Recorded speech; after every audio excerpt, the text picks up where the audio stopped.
आता डिसेंबर किंवा जानेवारीच्या अगदी सुरुवातीपासून याची अगदी प्रीमियम दर्जाची पेटी मुंबईमध्ये दाखल होईल आणि हळूहळू त्याची आवक वाढत जाऊन उन्हाळा जवळ आला की एकच गोष्ट सर्वांच्या तोंडी असेल, ते म्हणजे आंबे, आणि तेही हापूस आंबे. पण खरा प्रश्न हा आहे की आपण जे घेतो तो खरा हापूस असतो का, की विकणारे व्यापारी फळवाले आपल्याला फसवत असतात? नमस्कार, मी विज्ञान मोहिते. आज कोकण हापूस आणि सध्या चर्चेत असलेला जीआय टॅग आणि वलसाड हापूसच्या दाव्यावरून निर्माण झालेल्या मोठ्या वादाबद्दल बोलणार आहे. ग्राहकांसाठी हापूस घेणं म्हणजे कायमच कसरत. म्हणजे कोकण हापूस, देवगड हापूस, रत्नागिरी हापूस, सिंधुदुर्गचा हापूस असे नाना विविध प्रकार आज मार्केटमध्ये उपलब्ध असतात.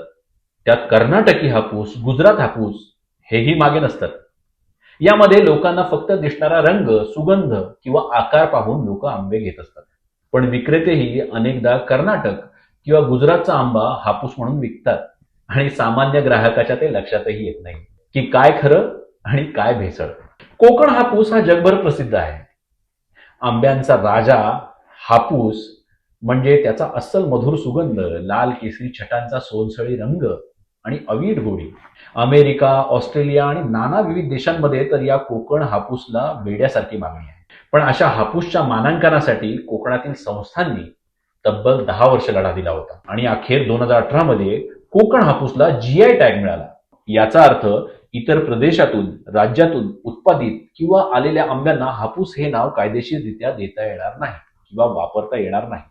कोकण हापूसला मानांकन मिळाल्यानंतर पहिल्यांदाच शिवनेरी हापूस या आंबा नावाने 2022 मध्ये जीआय टॅग साठी नारायणगाव कृषी विज्ञान केंद्राने अर्ज केला होता.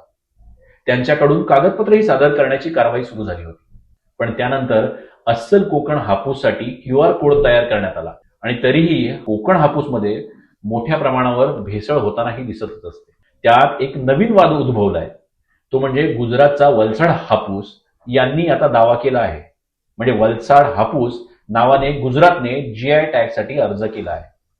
गुजरातमधील गांधीनगर आणि नवसारी विद्यापीठाने यासाठी पुढाकार घेतला आहे. यामुळे कोकणातील बागायतदारांची चिंता वाढलेली आहे, कारण त्यांना जीआय टॅग मिळाला तर कोकणचा आंबा हापूस नावाने विकला जाऊ शकतो आणि कोकणातील शेतकऱ्यांचे कोट्यावधीचे नुकसान होऊ शकते.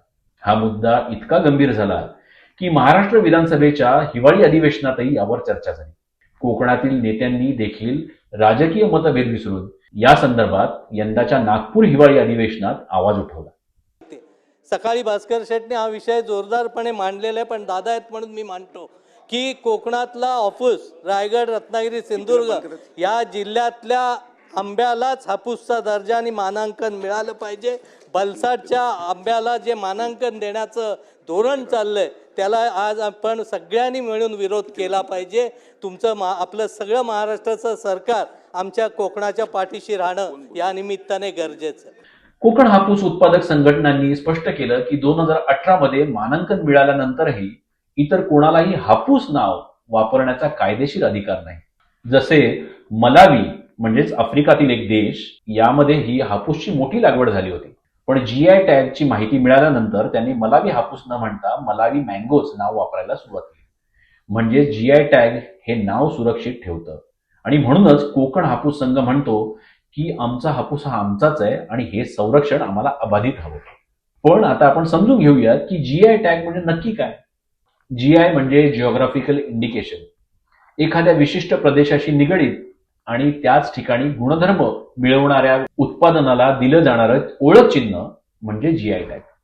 जसे की दार्जिलिंगचा चहा, हापूस आंबा रत्नागिरी सिंधुदुर्गचा, सिल्क मैसूरचं, कांदा लसूण मसाला महाराष्ट्राचा आणि कोल्हापुरी चप्पल ही कोल्हापूरची. आता आपल्या कोल्हापुरी चप्पलांचंच घ्या ना. कोल्हापुरी चप्पल आणि जागतिक फॅशन ब्रँड प्राडा यांचा वादंग तर तुम्ही ऐकलाच असेल, ज्यांना 2019 साली जीआय टॅग प्राप्त झाला होता. इटलीचा लक्झरी ब्रँड प्राडाने मिलन फॅशन वीक मध्ये कोल्हापुरी चप्पलांसारखाच डिझाईन सादर केला, पण ते त्यांच्या कलेक्शनमध्ये कोल्हापुरी हे नाव दिलं नाही आणि त्याची उत्पत्ती किंवा कारागिरांचा उल्लेखही केला नाही. पण या जीआय टॅगच्या जोरावर प्राडाला त्यांच्या डिझाईनच्या इंडियन रूट्सना मान्य करावं लागलं आणि पुढे स्थानिक कारागिरांशी सहकार्य करण्याचे संकेत त्यांनी दिलेले आहेत. जीआय टॅग म्हणजे त्या नावाचे उत्पादन त्या ठराविक प्रदेशातूनच आले पाहिजे, तेव्हाच ते नाव वापरता येते.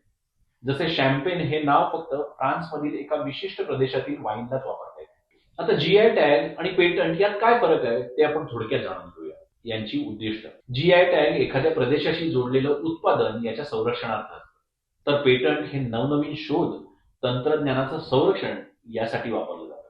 म्हणजेच नवीन मशीन, तंत्रज्ञान, फॉर्म्युला यासाठी पेटंट वापरलं जातं. याची मालकी कुणाकडे असते बरं? तर जीआय टॅगची मालकी ही त्या प्रदेशातील उत्पादकांच्या समूहाला असते. तर पेटंट ही एखादी व्यक्ती, कंपनी किंवा संशोधक यांना लागू असते. जीआय टॅगची वैधता ही 10 वर्ष, तर पेटंटची वैधता ही 20 वर्ष इतकी असते. आता अगदी शेवटचा पण महत्वाचा प्रश्न. ग्राहकांनी खरा हापूस ओळखावा कसा? पण लक्षात ठेवा, कोकण हापूस जीआय टॅग असलेलं एकमेव अधिकृत नाव आहे आणि लवकरच बाजारात क्यूआर आधारित ओळख प्रणालीही लागू होणार आहे. तोपर्यंत विश्वसनीय विक्रेत्यांकडूनच आपला आंबा घ्या आणि खऱ्या कोकण हापूसची गोडी अनुभवा. ही माहिती तुम्हाला कशी वाटली ते आम्हाला नक्की कळवा. लाईक करा, शेअर करा आणि सबस्क्राईब करा. सागर देव.